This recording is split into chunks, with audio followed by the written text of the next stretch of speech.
Fəqir çıxanda qabağımıza nə edirik? Axtarırıq, görək xırda pul var.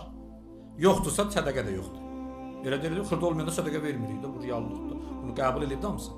Xırda olmayanda sədəqə də vermirik. Həzrət Peyğəmbər buyurur, ehtiyatlı olun ha qabağımıza çıxan dilənçilərdən. Birdən Cəbrail olar, dilənçi formasında gələr, Allahın sənə verdiyi ruzunun imtahanını götürməyə. Görək özünü necə aparırsan. Bizdə xırda axtarıq yoxdur.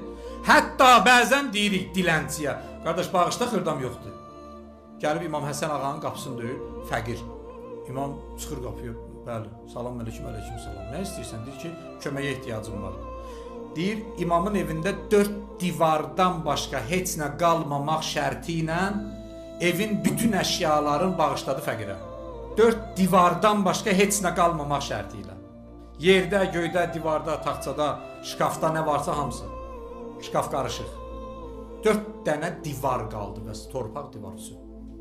Ona görə İmam Həsənə deyirlər, Kərim Əhl-i Beytin Kərimidir.